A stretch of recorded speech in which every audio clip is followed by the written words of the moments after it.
Hi, I'm Caitlin, a podcast producer here at C-SPAN. This week on C-SPAN's Afterwards podcast, Congressman Mike Waltz, Republican of Florida, speaks about serving in Afghanistan as a Green Beret and how his military career influences his decision-making. Politico, Pentagon, and national security reporter Paul McLeary interviews him.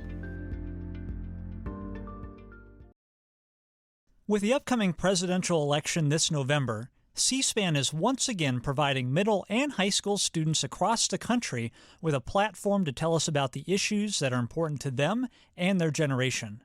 Our 21st annual Student Cam documentary competition is now open to submissions and will award $100,000 in cash prizes to the top 150 videos. For more information, visit studentcam.org. Hi, Representative Waltz. Thanks for joining us here today to talk about your book, Hard Truths, which is out on October 22nd, just before the presidential and congressional elections, which everyone is eager to see what happens there. Thanks for joining us today to talk about the book. Yeah, no, thanks so much. And I obviously being a member of Congress, always tuned into C-SPAN. Sure. So. What I wanted to start with here, as I mentioned, there's an election coming up. You obviously are very well aware of that. So, so with the book, I mean, is this time to the election? Is this something that you've been thinking about for a while, and this is just happenstance that it comes out now? So, why now with this book? I know you'd written a book previously. So, what was the impetus for this, and why did this take place now at the end of 2024?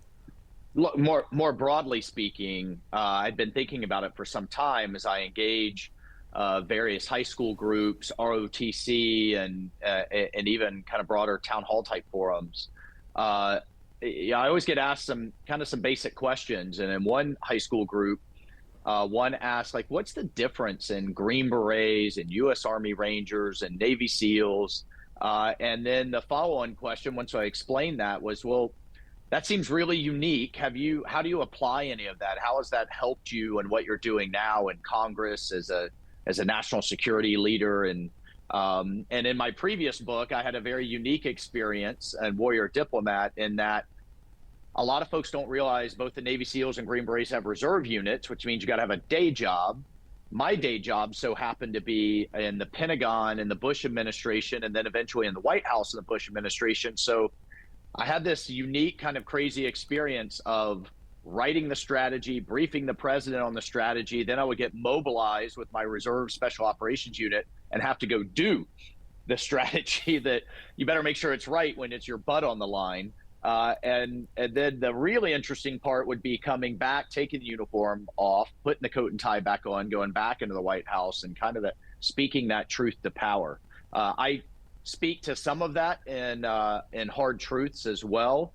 But both of those experiences, I really wanted to capture kind of how, now that I'm in Congress, how those combat experiences have affected me, guided me, influenced me. But in terms of the actual timing and the date, that was completely up to the publisher. I wouldn't oversubscribe some grand strategy there. It just kind of when it came out. Okay.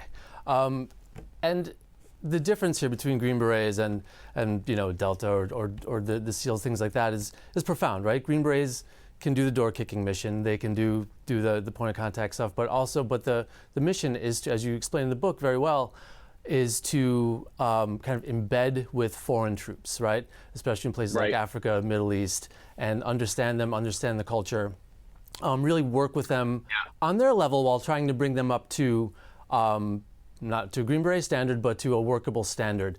Talk a little bit about that and how that mission appealed to you when you were signing up, and how that has influenced your career afterwards, please. Yeah, sure. So I'd say probably the easiest way to describe, in particular, what the Navy SEALs and the U.S. Army Rangers and Delta do is kind of the Osama bin Laden raid, or the raid that took out al-Baghdadi in Syria, the leader of ISIS. Those guys, and now gals, are the best in the world. Find, fix, and then finish our enemies. In the case of Osama bin Laden, in the depths of Pakistan, in the middle of the night, President of the United States watching over our intelligence feeds, get in there, 2 bullets on the forehead, and get out. That type of highly specialized raid, direct action raid is, again, they're the best of the world at it. We can do that as well as Green Berets, but we have a very different and much broader mission set. In our training, we have to learn multiple languages. We have to blend in. We have to specialize in certain parts of the world, South Central America, Africa, the Middle East. And you'll take just a few of us, no more than 12, and embed us with a tribe, with a warlord, with freedom fighters in guerrilla warfare that's fighting against an oppressive regime, or even a partnered ally military, and we operate by, with, and through. So the short way I say it is, the SEALs and Rangers find our enemies and they do bad things to bad guys. We find our friends, and we'd rather have them do it for us. And case in point, in my second tour, and I talk about this quite a bit in the book, there were 3 of us, me, a communications sergeant, and a medical sergeant, just 3, partnered with a task force of 90 Arab soldiers from the UAE and a few from Jordan, partnered with 180 Afghans out in the mountains of Afghanistan. It's the closest I'll ever get to Lawrence of Arabia. If I never eat goat again, I'll be just fine, because we're truly living off the land, slaughtering sheep, slaughtering goats, living amongst the Afghans in their village. But we were often very alone, very autonomous, sometimes very afraid. With some of these warlords, they would assume turn on us and kill us as they would the Taliban and Al-Qaeda if we crossed them. And kind of historically speaking, the liberation of Afghanistan, where you just had 3 or 4 of these teams right after 9/11 go in, and sometimes even on horseback, and now the famous horse soldiers, and working with the resistance to the Taliban, overthrew the government, ejected Al-Qaeda. And then, the Afghanistan war kind of drifted from there. But that initial push was kind of our classic Green Beret mission, and how we're different than any other special operations force in the world. Yeah, for sure. I mean, I've had the opportunity over my career to embed with regular Army infantry units in Iraq, the Georgia National Guard in Afghanistan, which was a different animal, right? The soldiers are a little bit older. They have, as you said before, they have civilian jobs, so they could do things and understand things, and I think understand the people maybe in a way that a 19-year-old in the 25th Infantry Division couldn't. Nothing against that 19-year-old, but they're different. Right. And very briefly, I was with Green Berets in Syria for training the Kurdish forces, which is also very different. Sometimes they call us kind of teachers with guns, right? I mean, if we can have 6 Green Berets train a Kurdish battalion of 600, think about that in terms of return on investment, how small our footprint is, the fact that we have our allies, who far understand the local culture, situation, dynamic, far better than we do, and eventually we try to work ourselves out of a job. Right. And I talk about that in the book as well. And for this Green Beret mission, this by, with, and through, how important do you think this is, particularly in the Indo-Pacific, where we're trying to build these relationships that we have somewhat, and a lot of those nations there are very Army-centric, as General Charlie Flynn was saying just this week at the Army conference in Washington, D.C. Getting out there with Philippine forces, Indonesian forces, whoever it may be, how important do you think that is to forge those relationships, especially for young officers, right? Major to major, who then become lieutenant colonel, colonel, general, and they'll know each other throughout their careers, right? That's right. Yeah, no, that's absolutely right. I mean, even today, 15 years later, some of the UAE then captains and sergeants are now running their military. I still have those relationships, and the Green Berets that I work with forge those relationships all over the world. In the Indo-Pacific, look, if Xi Jinping ever decides to militarily take Taiwan, it will be Green Berets behind enemy lines in the foxhole.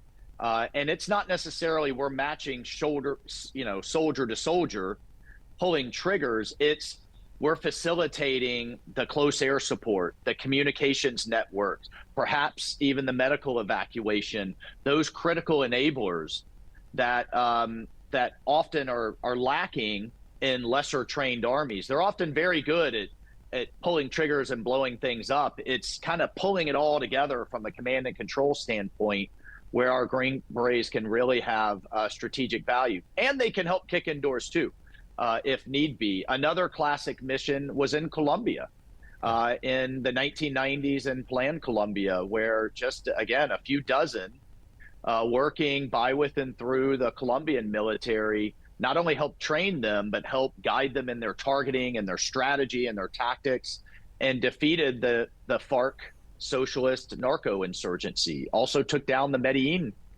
cartel that at that time was threatening to turn Colombia into a narco state.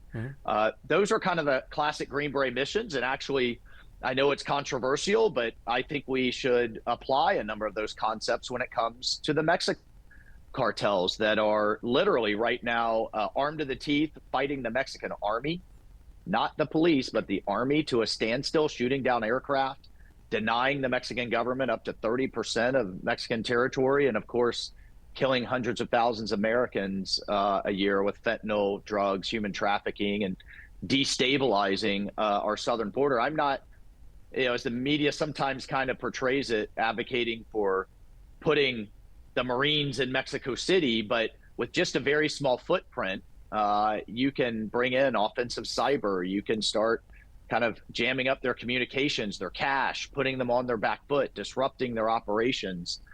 That's the type of unconventional thinking and warfare that I, talk about in the book, and takes kind of a different mindset, a different way of thinking and leading. In one chapter, I call it bottoms up leadership. To what I think face the unconventional threats and the hybrid warfare that we're seeing all over the world. Yeah, and so are you pushing for this kind of special forces Green Beret presence in Mexico to further, to help advise the Mexican military? Yeah, well, look, the initial pushback obviously is, hey, the Mexican government isn't on board. The Colombian government is. If you really look at the history of it, the Pastrana's government in Colombia was not initially. President Clinton and then Bush said, look, we're going to do this one way or another. We prefer you work with us. I think we need to take that approach with the Mexican government, given the destabilization that's happening on our southern border, the migrant flows, the fentanyl deaths and others. But even if we took a standoff approach and apply space assets, cyber assets, better intelligence to support law enforcement, I think that would be a far better and more bold approach to dealing with these cartels that, again, are paramilitary organizations armed to the teeth with billions at their disposal and who do not mean us well.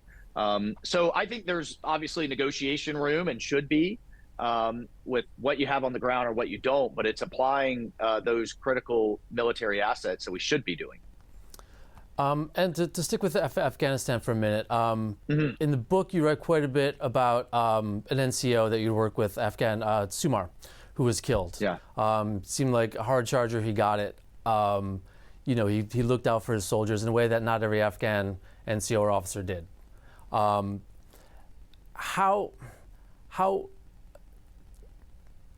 much the fall of the Afghan army, I guess, is what I'm trying to ask here. So obviously they fought, right? Taliban ended up winning.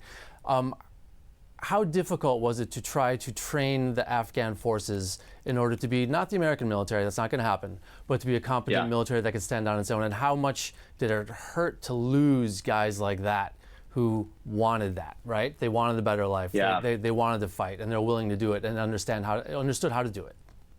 So Sumar was an Afghan sergeant major. He was a great leader, always putting his men first. I talk about him in the servant leadership chapter, and really it wasn't about him. It was always about his men. He exemplifies servant leadership. He exemplified what makes the American military the best in the world, and that we have that strong NCO, non-commissioned officer sergeant corps in between our officers and our privates that are really the backbone of the modern military. He was a great step forward for the Afghans and was killed in an ambush. The failure of the Afghan leadership was really, or the Afghan army was a failure of their leadership and a failure of their horribly corrupt governance. soldiers, Afghans like Sumar, wanted to fight the Taliban. They knew that the Taliban was not their future. Sumar actually was a teacher, and his father was a teacher, and he was motivated to fight the Taliban because his daughters couldn't get educated. And that's, he knew that where girls are educated and where women are empowered, that their society would be much better. I also talk about Sumar in the sense of, when I found out that his kids were going to get sent off to madrasas. These are the extreme religious schools, most often in Pakistan, where they learn nothing but the Quran from age 6 on, are segregated, boys and girls, and often used as recruitment centers for suicide bombers. I became determined to have a small part in changing that. I've been supporting that family personally, matching his salary that they lost. When you lose an Afghan soldier, it's not like their wife can just go to work in that society. So they lost their breadwinner too. And I'm proud to say all of his kids were educated in secular schools and learned trades. And, it's winning that one family, that one village at a time, and still supporting them to this day. But it also, I think, it demonstrates a number of other things in terms of why so many veterans in my community, particularly Green Berets that were so embedded with the Afghans and forged those relationships, were so devastated by the Afghanistan withdrawal, still to this day. I mean, I just talked to a veteran that has exhausted his savings and his kids' 529 plans, their college savings, keeping his former Afghan partners alive that are being hunted down by the Taliban as we speak. He just can't hang up his phone and abandon them. That bond is so strong, and it transcends nationality. I also talk about in the loyalty chapter, another one of my interpreters, Spartacus, who, the kid learned English through rap music and watching movies. So he would string together a series of cuss words that were just completely incoherent. Right. But he was willing to die for our flag right alongside us and for our values. And that bond and trust was incredible. You have to have it when you're just a few of us embedded in their units. Unfortunately, the Taliban caught him one day trying to visit his family by himself and dragged him off a bus, took him back to his village, beheaded him in front of his entire family to send a message about working with Americans. I contrast that in my chapter in loyalty with the American soldier, Bo Bergdahl. If you remember him, that was the one that had deserted his unit, deserted his base, and defected to the Taliban. Later, President Obama traded the 5 most senior Taliban in Guantanamo Bay for him. My first ever kind of national television appearance, I was the first to go on Fox News and say, time out, America, not a hero, should not be being celebrated in the Rose Garden as he was with Obama and Susan Rice and his parents. And this guy was a traitor. He betrayed his unit. And, oh, by the way, one of the Taliban commanders that were traded for him is now the military commander of the Taliban government. So contrasting that betrayal, despite the fact that he was a fellow American, with the loyalty shown by some of our Afghans, I just wanted to strongly make the point. It's about values, not nationality. Mm-hmm. And with your experience kind of being at the pointy end of the spear there in Afghanistan and being mm-hmm. in the dirt and living that life and seeing the war from that perspective, and then coming back to DOD and Secretary Rumsfeld, Secretary Gates, and your jobs there, how did that influence your work at DOD and your willingness, as you mentioned in the book several times, to kind of speak up about the MRAP issue and some other issues in meetings?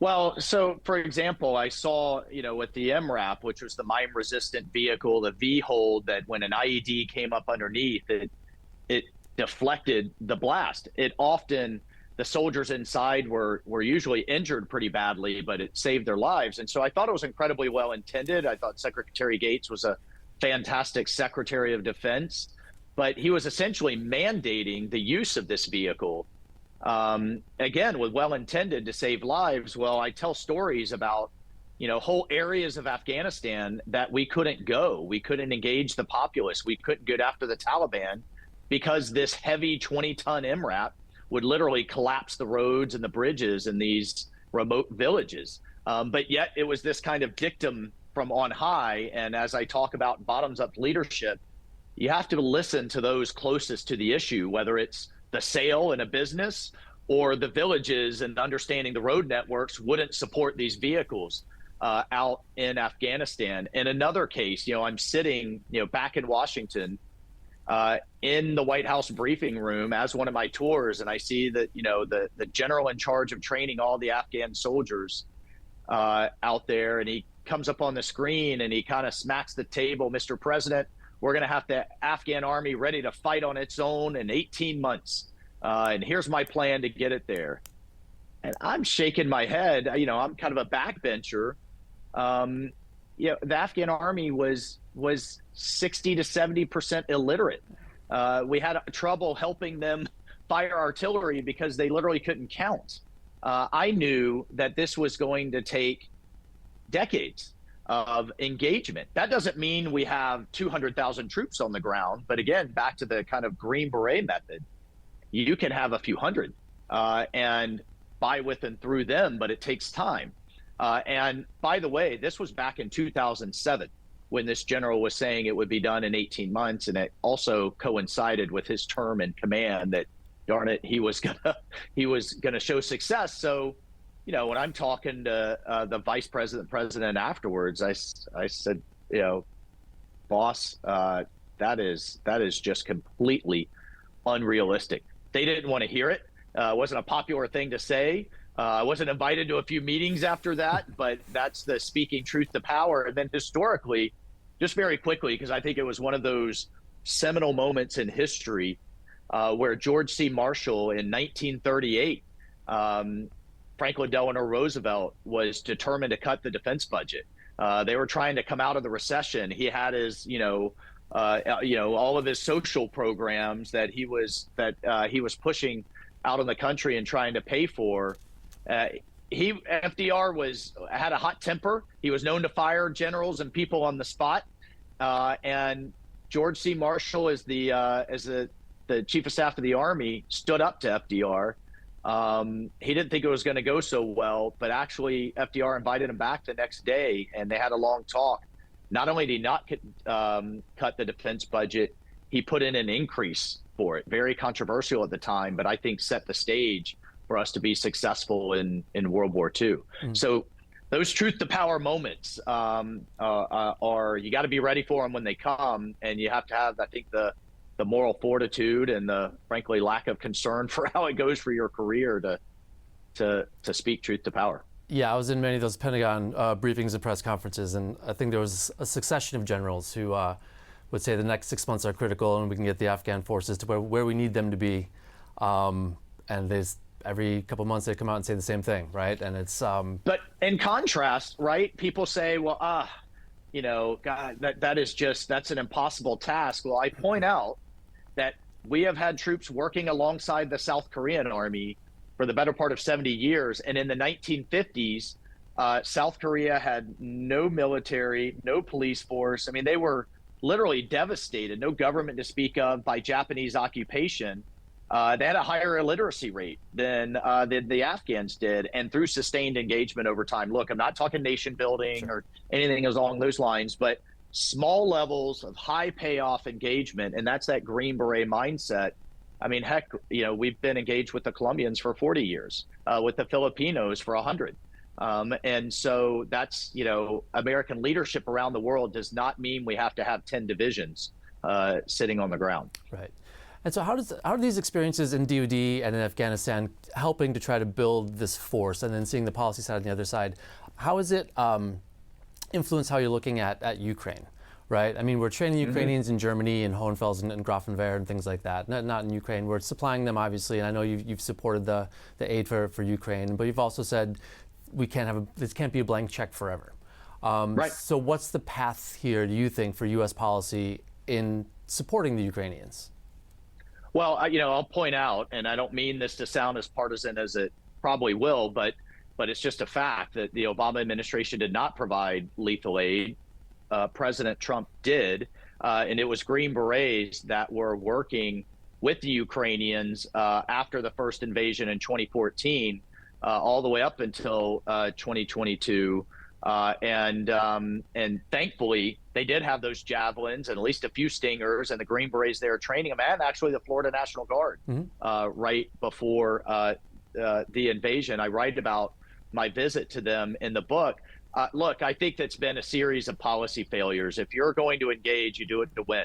And I talk about how I was there the month before the invasion, and in engaging with the embassy, they were so frustrated because the Ukrainians were saying, please arm us now, and maybe we can deter this war from happening. Put the sanctions on Russia in place now, and maybe they'll think twice. But, the tone and tenor from the Biden administration was, no, if we give Stingers, if we give Harpoon anti-ship missiles, if we give more and more javelins, that will be too provocative to Putin. That will be too escalatory. We're trying to de-escalate. That will give him the excuse that he's looking for to invade. And I think the opposite has been proven to be true, that kind of passivity was actually attracted his aggression because he thought he could get away with it. And then, there's been whether it was lifting the sanctions on Nord Stream 2, whether it was comments like minor incursions, I'm not sure how we'll respond. And I think the withdrawal from Afghanistan and that debacle, Putin thought he could get away with it. He did in 2014 under Obama, Biden. A lot of the same people are in charge in the administration now and thought he could get away with it again. In terms of how it's really influenced my approach, it's actually the years of Afghanistan and policy drift that happened. I mean, year after year, it was, we've got to keep investing because the alternative is so bad. And we're already seeing that argument now of, yes, it's settled into a stalemate. Yes, we wish we had provided, the lethal aid sooner and faster and didn't have handcuffs on it. But, we're finding ourselves, but the alternative's so bad, we just have to keep pouring more and more in without a clearly defined strategy for what success looks like.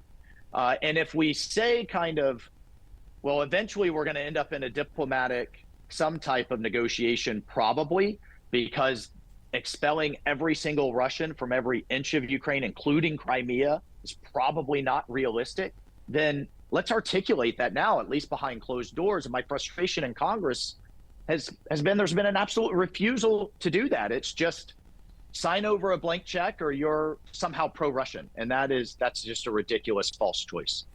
And do you see there's about $5.2 billion left, I think, in the presidential drawdown authority for Ukraine. That's going to run out in a few months after the election, obviously. I told everybody, in the beginning of the year, I said, if we don't use what leverage we have, and what leverage we have in Congress is the power of the purse, to force the administration to articulate what is success in line with our interests here and how long. I mean, I go to my town halls and they're like, wait a minute, you're paying Ukrainian teachers and first responders, and I've got my first responders asking me what the hell, right? That's, the fact that President Biden waited 2 years to have an Oval Office address to say why this was in our interest.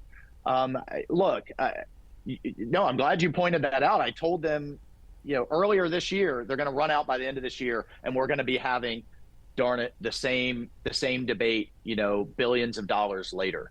It's been enormously frustrating for me. And you asked too, kind of how my, time on the ground in Afghanistan and Africa is affecting my thinking. I also write in the book on, yes, we absolutely were thankful for our NATO allies to be on the ground in Afghanistan. The soldiers were great, but their equipment was often terrible. It was incompatible. The maintenance on it was not good at all. and their hands were tied by their capitals. If you remember the debate back then, you followed this long enough, the national caveats, where we would get in a firefight and ask for German helicopters to come help us. They weren't allowed by Berlin. They had to take a very passive approach to any type of operations. The French special forces, even that I was embedded with, we had to get really creative on how to get them engaged offensively. They could only take a defensive kind of shoot if shot at type of approach. And in many ways, it moved the effort backwards. And so that I found enormously frustrating. And when I look now where you've got the largest land war since World War II literally on their doorstep, and you have some allies stepping up, like in Afghanistan, where they went to where the fighting was in the south, but others refused, where you have the Poles and the Baltics, the Romanians and the British and others really contributing, but you have the large economies like Germany, Italy, France, Spain, still not living up to their bare minimum 2% commitment, which they contribute or they pledged to do a year ago. I find completely unacceptable. It's a good deal for their politicians. They don't have to make the tough choices, but to say somehow that I think the burden sharing should actually be disproportionate on their side of the ledger, not the other way around. And until we force those tough conversations to happen, as somebody in my one of my local groups said, look, if you all got members of a club and only a third of them are paying their full dues, what are the rest going to do? They're going to keep getting away with it. I just don't think that's fair to the United States, and it's not acceptable in terms of collective security.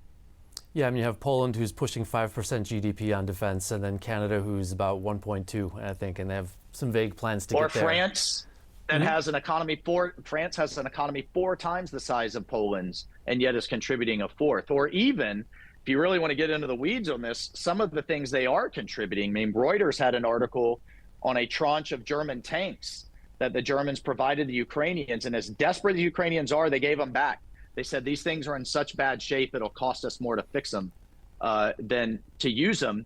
Yet they value those at the new value, the replacement value, not the clunker value. So I've questioned even the numbers that we're hearing, and the Pentagon confirmed in a hearing, we just take the numbers they give us, however they value it. Yeah, and then the Pentagon had some they re-audited some of the numbers and came up with more money. So, right? Yeah. And on a bigger picture in Ukraine, we've seen reports that the North Koreans have now troops on the ground in Russia and in Kursk fighting the Ukrainians who astoundingly invaded Russia a few months ago. Right. You have Iran supplying, you have China supplying Russia. I mean, there's a real alliance there between those nations that they've been aligned for a while, but this is the most overt we've seen it, right? And the most active. I mean, how does the U.S. and its allies respond to this kind of new coalition of autocracies? Well, I think that is we'll have to do another hour. I think that's a long, complicated issue. It gets to what I think have been unenforced sanctions on Iran that is now flush with cash, flush with foreign currency reserve. Its currency itself is completely rebounded. The main provider of that cash is China, buying 90% of Iran's illicit oil. The House has passed secondary sanctions on Chinese buyers and refiners and shippers. The Senate has not taken that up in the last year. And under the Trump administration, he says it in his own way. He said, look, China, if you're going to keep buying Iranian oil and gas, you can't buy ours, which was essentially a threat of secondary sanctions, right? And Iran financially, I think it's indisputable, was absolutely on its back foot to the point where we had reporting from Hezbollah and Hamas and the Houthis complaining they were out of cash to pay their fighters, that the payments and the shipments that they were getting from Iran had dried up, even to the point, and this is where I talk about this in the book, in Hard Truths, to where you had internal uprisings within Iran. So One of the things we should do, number one, go back to maximum pressure, dry up the cash. A key part of that is actually lift our own LNG ban. You remember Biden also canceled the Keystone XL pipeline. If we flood the global market with cleaner American oil and gas, you drive down prices. And a number of analysts have confirmed to me that once you get around $50 a barrel, it is very difficult for both Russia and Iran to produce. Now you're drying up their war chest coffers, and you're putting their entire economy on their back foot, right? Russia is essentially a gas station with nukes, the old adage. So I think there is a lot more we could do financially, economically, diplomatically, to put both Russia and Iran on their back foot, get China out of the oil buying business for both countries, and rather than just throwing billions of our defense dollars at the problem in Ukraine. I hope that made sense. I kind of walked around a number of things there, but I find it enormously frustrating. If you remember, President Biden promised the mother of all sanctions, but yet they've allowed so many loopholes, particularly with banks that are involved in the Russian oil and gas sector. We're still buying our uranium for our nuclear industry from Russia, including a number of other critical minerals, rather than wrestling with environmental permitting reform here and opening up more mines here or buying from Canada. We're still buying from Russia. You talk to the Koreans and the Japanese. They want to buy from the United States. There's not a single natural gas terminal allowed on the West Coast in California, Washington, or Oregon because of state environmental laws. Canada's finally building one to go out of Vancouver. So what are they left to do? What are those Asian countries left to do? They can't power their economies on wind and solar. They're buying Russian gas. There's a much broader strategic approach we could take rather than every 6 months pounding the table and billions of more weapons yes, we want to prevent Putin from taking Ukraine, but I think there are a lot of other ways to do it. Thank you for that. And to get back to the book a bit. I'm sorry. Can I take one more point on the book? Because this is kind of the Green Beret mindset. Yeah. I will get back to it. I got on a little bit of a frustrated soliloquy there. I asked, again, we specialize in unconventional warfare, unconventional thinking. I once asked a senior official at the Air Force who was coming to the committee for more stealth bombers, said, look, I absolutely support pre-positioning more in Guam or other locations, back to the Indo-Pacific. I said, but what gets inside Beijing's thinking more? What gets inside their decision loop more? A few more stealth bombers or another Hong Kong? Or even the potential of a Uyghur uprising, and started kind of going down that list, because the thing, whether it's the Ayatollahs in Iran or in Beijing, the thing they fear the most are their own people. And if we have them looking internally or even considering it, I'm not for, everybody watching, calling for regime change or anything along those lines. But when you have people like Masa Amini, the girl who was murdered by the Ayatollah's virtue police for not wearing a hijab, a head covering, and it sparked a national uprising. And these people are begging for even some type of rhetorical support from the United States, much less like encrypted apps, Starlink, or other things. Iran has a lot less energy to muck around abroad if they're looking internally at their own folks. And we, from a moral standpoint, should be supporting these people. We did it in the Cold War. Those dissidents, whether it was the Solidarity Movement or inside the Soviet Union, were household names that we absolutely supported. And why aren't we taking that more unconventional approach now? I also tell a story about an Afghan elder that I had been working with the better part of a year. Like, my teeth were brown from drinking so much tea with this man, and he kept going on and on he commanded a pretty large militia I was trying to win over to our side, about his secret weapons. Oh, Commander Mike, my secret weapons. This is how we're going to defeat the extremists. This is how we're going to win this war. This is the long-term approach. And eventually, I kind of had to call him to the carpet because I didn't know if he had Stinger missiles or what. And he says, okay, Commander Mike, I'll bring out my secret weapons. And he sends somebody to the back, and I hear a bunch of rustling. I didn't know what he was going to bring out. You know what walked out? His 2 daughters. In one of the most conservative Taliban-run parts of Afghanistan. I'd never seen a woman outside of a burqa, completely uncovered, in their late teens, early 20s. He was smuggling them over back and forth to India to get educated as doctors and lawyers. And, he said, I'll take a battalion of them. This guy was completely illiterate, by the way. I mean, he was a warlord boss. He said, but this is how you undermine al-Qaeda and ISIS and the Taliban. And when women like them are running this country, when they're marching in Islamabad and in Tehran and in Kabul, that's how you'll know when the extremists are defeated. And it's that war of ideas, right? That I thought was so powerful. But our default in Washington is to throw more money and more tanks, planes, and ships at it, or divisions at a problem. And that's the kind of thinking I try to get to in Hard Truths, Think and Lead Like a Green Beret, to think about these problems differently. And so thinking about these problems, I mean, obviously there's an election and you're on the short list of names for Secretary of Defense if Donald Trump were to win. Yeah, everyone I'm talking to. And so, all right. Well, at least, I mean, you're close to the former president. You spoke at the RNC.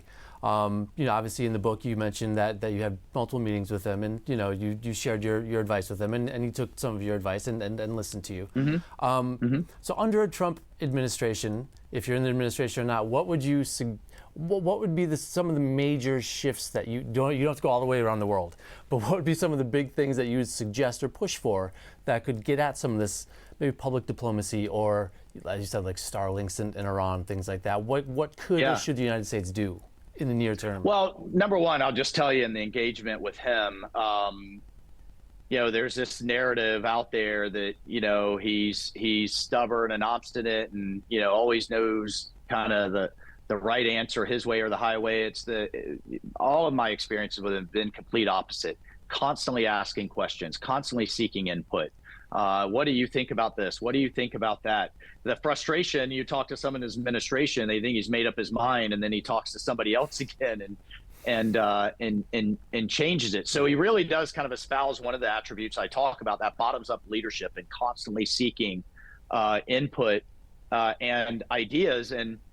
But then, in terms of what difference, I think you'll see accountability again, which we've seen far too little of, particularly with such debacles as the Afghanistan withdrawal. Not a single person fired, not even like laterally transferred. In fact, some are being promoted that were in charge. And I tell the story, his instincts are often so right, and then he leaves it to others for the details. And his instinct was, hey, we can't be number one on Earth if we're number two in space.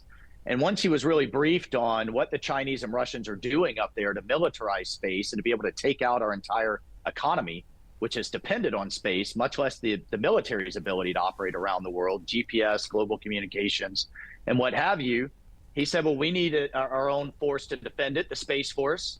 Everybody made fun. Everybody mocked it. You remember the Netflix series with Adam Carell and what have you. Well, look, there were people that were resistant. Even his own Air Force secretary, she was fired. A lot of people said that was really mean. But you know what? The generals got on board real fast. They got the message. And I think now, even just a few years in hindsight, we see that actually that was very prescient, how well they're working with the private sector and commercial space, and how critical that new Space Force is, because that absolutely is the future. And we can't continue to dominate or be a leader economically or militarily if we don't control our space assets. So that's the kind of, I think, approach oftentimes that is needed. And in order to move quickly, I tell a story that, where I called him. I found it phenomenally ridiculous and dangerous that the military's 401k plan, the thrift savings plan, actually the 401k plan for the entire federal government, $800 billion in assets, is investing its international fund into Beijing. And so literally companies, Chinese defense companies like Bohai Shipyards that just launched 2 new ballistic missile submarines are being financed with our money and with our sailors who think they're just saving for retirement. I called him on a Sunday night, walked him through it. He said, that's absolute bullshit. What do we do about it? We walked through it. The next day, I got a call from his chief of staff. By Thursday, there was a cease and desist letter to the board overseeing that 401k plan from Peter Navarro and Robert O'Brien, and there were 2 new nominees for the board a week later. That decisiveness, moving quickly, the accessibility to be able to bring these things to him are one of the reasons I've been so supportive. And I think our defense acquisition, what do you want to call it? Ecosystems, sclerotic bureaucracy needs the disruption of a commander-in-chief that, may be unconventional, but also how to bring in new technologies that may not be with some of the 4 or 5 big defense companies. And then finally, there will be a focus on the border. We already talked through kind of the cartels and that disruption that's going on, that's affecting our inner cities, that's affecting, from Chicago to Denver to New York. There will be, which is appropriate, I'm sure it'll be controversial, National Guard support for that. And then finally, on our industrial base, I've talked to him a lot about shipbuilding and the fact that amongst our many industries like pharmaceuticals or critical minerals or chips, our shipbuilding industry has completely offshored to the point that it's dangerous to our national security. I'm introducing a bicameral bipartisan ship act, working with Senator Mark Kelly from Arizona, actually went to the Merchant Marine Academy. And it's not just focused on our Navy. What the Chinese have done is built a Navy larger than ours on the backs of a massive investment in their commercial shipbuilding, to the point that they now have 7,000 ships under Chinese flag. They received 1,500 orders for new ships just last year. We have less than 200 under American flag. And you know how many we received for new orders? 5. So they have a 200-to-1 advantage now in building commercial shipping, tankers, cargo, and others, container ships. They could cut off our economy tomorrow if they told those ships to stop going to U.S. ports. And they provide that scale, steel, aluminum, workers, welders, yards that you need. And if he ordered a Reagan-style kind of naval increase, in January, if he comes in, then we don't have the industrial capacity to do it. And we've talked a lot about how to reinvest in that going forward. Yeah, that was my next question. Actually, about the bill that you're working on with Senator Kelly. I said bipartisan, and you mentioned that quite a bit in the book. That when you invited veterans from both parties to go to the Vietnam Memorial and wash the wall, and jumping at D-Day and things like that. How important? Right. I think the country has this view of. Washington is obviously very partisan. It's been really bad and pretty vicious over the past several years, but there's still this core of bipartisanship. People do work together. How important is it for you to keep those ties, particularly with other veterans in Congress? Yeah, and I co-founded a bipartisan caucus called the 4-Country Caucus. It's veterans on both sides of the aisle, mostly 9/11, but we still have some from Vietnam that are with us. And look, the premise is, if just a few years ago we were on a tank, plane, ship together, I wasn't ever on a black helicopter in the middle of the night going after Al-Qaeda asking what political party you belong to, or even for that matter, are you Hispanic, Asian, black, white? Nobody cares. You're just all Americans. And so if we were all willing to die together a few years ago, we may disagree on all kinds of issues, but we can roll up our sleeves, find common ground, and move forward. And that's why I'm so passionate about getting more veterans into our politics, not just in Congress, but city council, state legislatures, wherever, because of that ethos of leadership, discipline, followership, teamwork, mission focus, and I'm also an advocate of, and I talk about it, of national service. And that's not a draft. That is not, I think we can incentivize it through educational benefits. That's not necessarily in uniform. There's all kinds of ways to serve in intercity tutoring, national parks, elderly care, FEMA volunteer corps, but getting young people into that, serving one another again, and a cause bigger than themselves again. And then maybe you get some debt relief, or you get a trade or community college or what have you. I call it the National Service GI Bill, introduced it with Chrissy Houlihan, Pennsylvania, Democrat. But I think that kind of forcing function is needed, is often overlooked. And it came home to me, I tell the story in Hard Truths as well, about how a Korean War veteran came up to me after one of my talks in Jacksonville, Florida. And he said, he was telling me how he grew up in the segregated South, never really had a relationship with a person with color. And then at 19 years old, he's on his first ship in the Navy, and his bunkmate is black. And they became lifelong friends. So that forcing function of service with people who may not look or think like you is also needed in a very fragmented society on social media and how we consume our news. So not only in our politics, in society as well. And to stick with that shipbuilding that we were talking a few minutes ago, I think one of the big problems is workforce, right? It's hard to find workers because the shipbuilders are competing with Amazon and et cetera, et cetera. What can Congress do there, you think, to try to incentivize? I know the Navy just came out with a plan. They wanted several $1 billion to try to, for cost of living increases, inflation, and things like that, and they essentially were told no by OMB. And but so how do we get there? I mean, it's going to cost more money, right? And then this gets into how high does the defense budget get? Well, we don't have one right now. We're under CR, but look, I think it'll cost more money, but I think a number of these companies can also invest in themselves.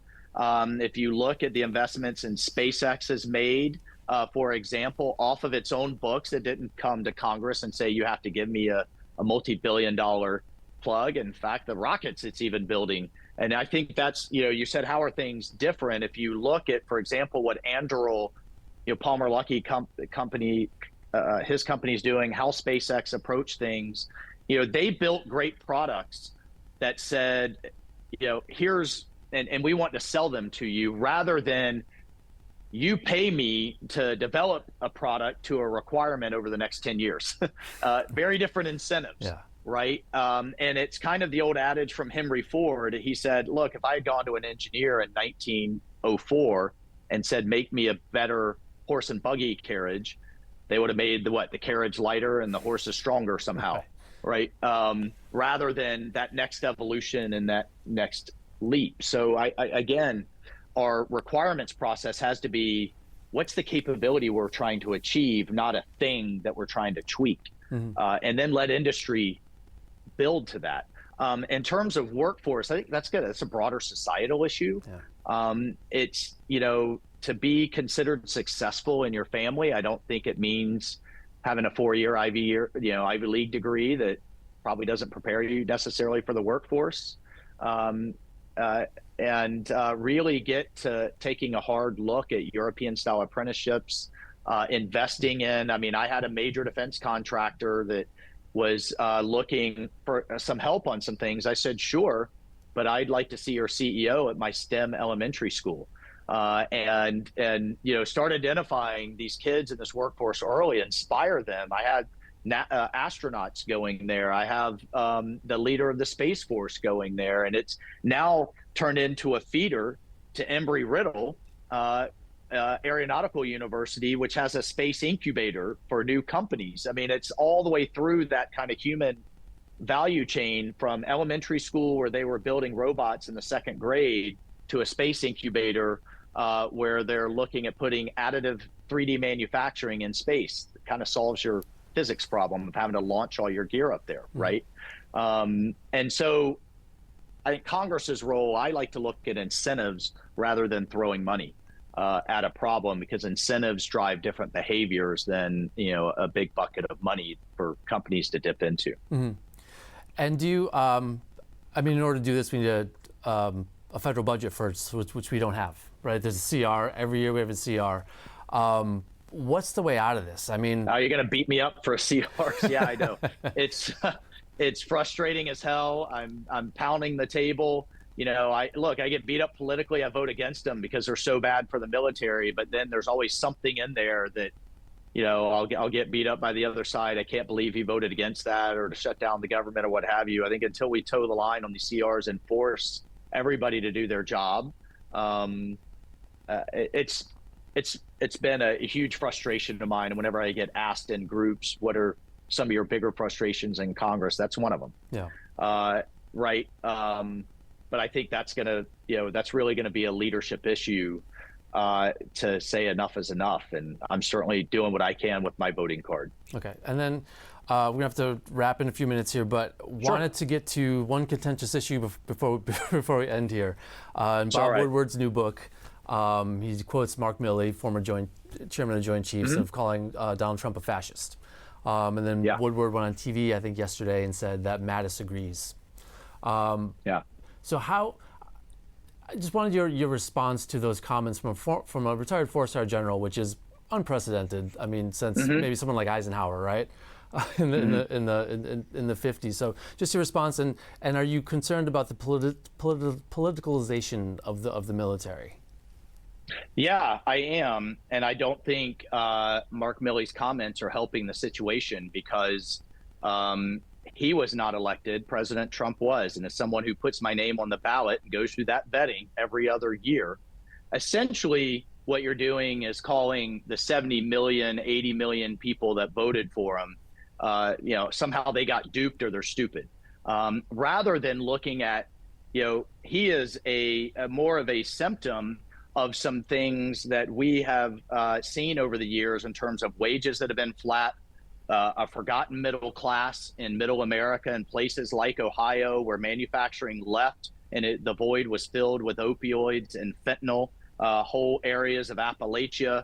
I think J.D. Vance really talks about this in a very artful way, of people who don't understand, like I was saying, because it hasn't been explained very well, of, wait a minute, I'm horribly underpaid as a teacher or a first responder, yet I'm seeing billions go to pay foreign teachers or first responders, or a homeless veteran who comes to me and says, wait a minute, why am I seeing a hotel down the street full of illegal immigrants when I was willing to fight and die for my country? So those are all kinds of issues that President Trump has spoken to, or is trying to address, or trying to disrupt.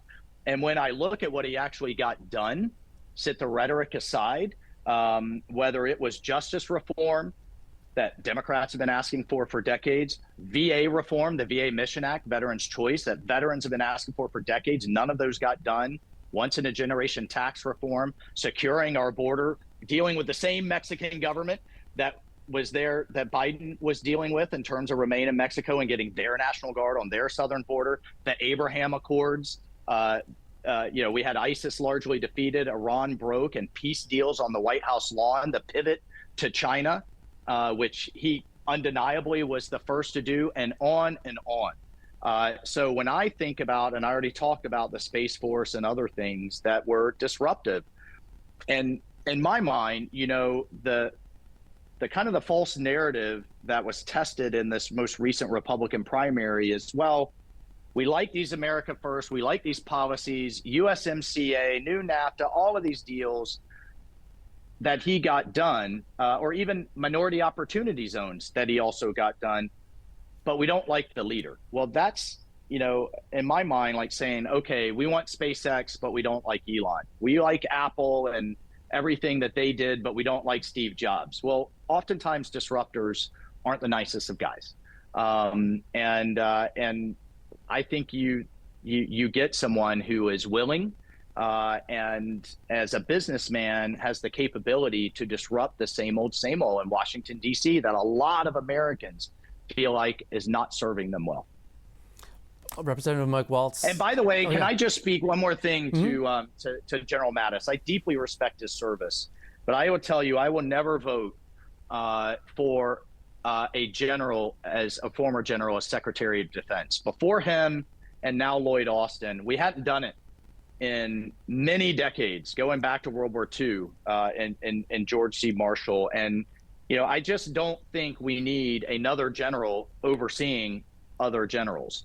And it's not necessarily a criticism of them. It's just the skill sets that they bring. We need someone from civil society, from business, from law. The essence of civilian oversight of the military are those broader skills, or from industry that can look at our acquisition process and really reform it, change it, or what have you. So I appreciate General Mattis' service, but I just, obviously, for all the reasons I just listed, and then that just kind of approach, I think we need a different type of leadership in the Pentagon. Representative Mike Waltz, author of the new book, Hard Truths, coming up right before the big election. Thank you so much for doing this. I enjoyed reading the book, kind of tying together your time as a Green Beret, CEO of a company, and then in government was a very interesting journey to go on in the book. So thank you for chatting with us today. Well, thank you. And if I could throw one more thing out there, none of the royalties are coming to me. They're going to the Matthew Pacino Foundation. It's a foundation for one of my Green Berets that I lost and their family, and to the Green Beret Foundation. So all the veterans charities, and thanks so much to everybody who buy it and take a look. It's a great cause. Thank you so much. Have a great day. All right, thank you. Thanks for listening to this week's Afterwards podcast. If you are interested in podcasts about nonfiction books, listen to C-SPAN's Book Notes Plus podcast for interviews with authors and historians hosted by Brian Lamb.